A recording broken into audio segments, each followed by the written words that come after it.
All right, everybody, I'm back. Get home bag kit. So this is part two. So we are going to get into shelter and clothing, and we're going to go through everything what I have set up for a summertime environment like it is now when I'm filming this. I do also have two different seasons, so I'll do a winter and a summer bag. Right now in summer, that's what we're going to go over. I'm going to show you what specifically I carry, what types of clothing, what types of shelter, and other things like that in detail to get a good understanding for y'all and give you some suggestions on what I use and have used. All right, everybody. So here we go down the list. So for everything for shelter reasons and sleeping, these are the four items that I have in my particular bag. Like I said, for a summer loadout.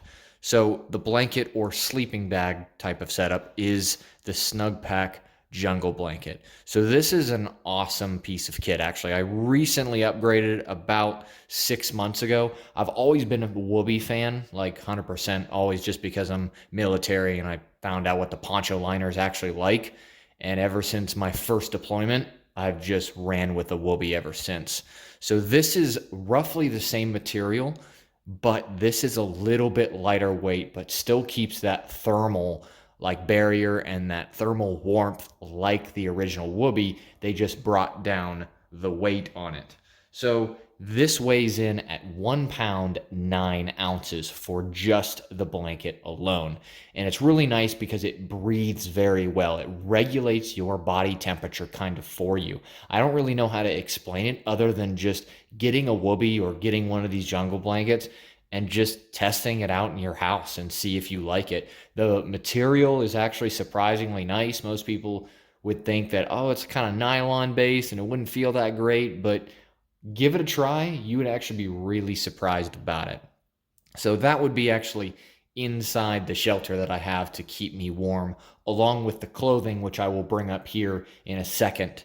But next, as a tarp or something for overhead for rain, wind, water, snow, anything like that, or even heat and to provide shade, is the Snug Pack Stasha. So this is a really I wouldn't say ultra light alternative. They do make Dyneema and other things like that, or even more. But for what you get out of this, for 64 by 96 inches, I think it comes in at, let's see what it says, 14 ounces. So a whole tarp for 14 ounces is what I have for this. So like I said, big thing on weight. I always try to bring my weight down. But for the footprint of what this says, for 14 ounces for a tarp that large, that has grommets on each of the corners and you can tie down if needed or run a solid ridge line through the center, this is a really awesome piece of kit that I would recommend. Now, there are other tarps out there, like the DD tarps, which are awesome. I have multiples of those. They're just heavy. So I ultimately went to this because of weight and durability. This is a very durable type of nylon, actually material waterproof, and I've used this extensively and it works out really well. So moving from that, if I do not want to use this or I do not have time available to me to set this up, and I think it's not going to rain too much or not worried about the weather, what I have is a bivy. So this is the Snug Pack bivy, or the Special Forces bivy, which if you're not familiar what a bivy is, it's pretty much a tarp tailored for your body. And it has a little hole at the end, and you slip your sleeping bag or your bag down inside it, and you can sleep inside of it. Put this over your head. There's a little flap, and it will keep you completely waterproof. It's pretty much like a sleeve or a sock. You literally get into a waterproof sock, and you can just sleep in there. So really good. It does have some breathability issues. If you get really kind of sucked up in there for a while, it's hard to get the vapor leaving your body. So often you will wake up a little bit wet or moist inside. But if it's pouring down rain and whatnot, and you don't want to put up a tarp, this is a solid option. Plus, this will add a little bit of heat to this bag too. So you might bump up 5 to maybe 10 degrees by slipping this on in a colder climate. That is a benefit. So if I recall, this comes in at 12 ounces. So that is not bad at all. For something like this, as small as it is and can be easily deployed and then stuffed right away if you're on the move like a get home bag should be, awesome, awesome capability, which is why I run it. And also, lastly, I run just a simple 55-gallon drum liner bag. So this is to put down on the ground so I don't get that moisture coming up from the ground and soaking in. This is a good barrier to stop that from happening. And this weighs in at about 5 ounces. So yes, it is actually a little bit heavy considered the rest of these or for what you're getting, but this is a cheap alternative and it works really well. I've been using this setup for years and years and years, and it has yet to fail me. If you need to, you can turn this into a poncho too. There's multiple uses. You can collect rainwater with it. I mean, the list goes on, but I mainly use it as a ground tarp. And actually, I'm skipping one thing, and that would be cordage. So what specific cordage do I use? So I actually swapped out. I originally used paracord, which if I grab a hank real quick, right here, originally this is what I would use, is just a simple hank of paracord. Now don't get me wrong, I love paracord. It freaking rocks. It's awesome on one condition: weight. And like I said, this whole thing I've been giving you weight, and I'm going to show you specifically why that is. So if I bring my scale out here, let's see if it'll zero out. It did. So a hank of paracord, and roughly these are the same. This is 100 and this is 100 feet each. So if we go to this and just reasonably weigh it, it's about 5 ounces for the same hank of paracord, right? So now I go on to a different type of Kevlar line or synthetic line, 0.8 ounces between the two. That is a lot of weight savings. So I could almost take 4 times the amount of this cordage with me. And if I needed to, this is a 100-pound test, so it's not as much as the 550 cord, of course. Some people might want the 550 cord. If you like that, then that's what I would recommend going with. So this stuff being 100 pounds is probably roughly what I'll need. Now, like I said, you can double it up, but I have been using this pretty well recently, and it's held up to all my tests and whatnot that I have for it. So it actually turns out working out really well for me. So this is a big weight saving. The whole bag that I'm going to be talking about in several different parts is weight savings, but that's just my personal input. I like going the lightest weight I can possibly do for the budget. Now, I understand there's a lot more heavier or lighter things out there. They start getting expensive. You look in Dyneema and stuff like that, really good products, really expensive though.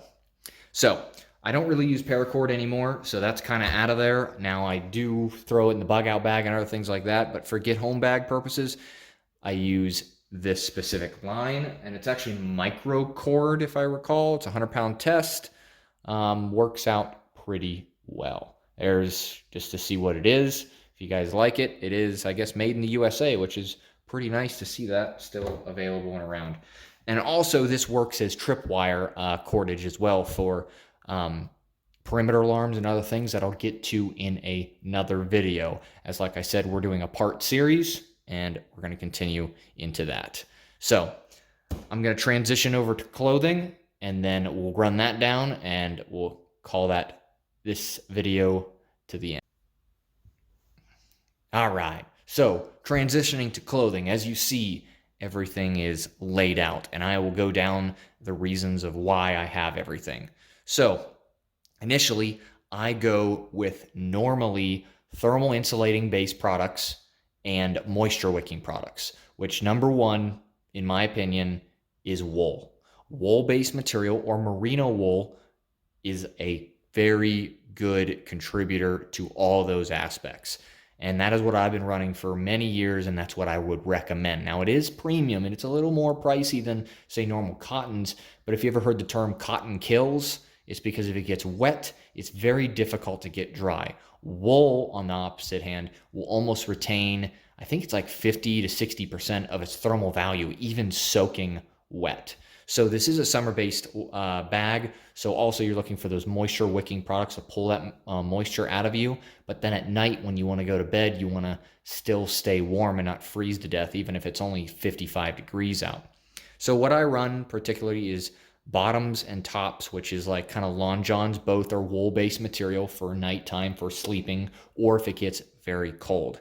I like to wrap up other clothes into ranger rolls, is what I call them. So it is t-shirt, underwear, and a pair of socks. They're all wool. This is all smart wool material. Darn Tough also makes really good products as well. But I have all wool in here ready to go. I have 2 of them. So really nice to have.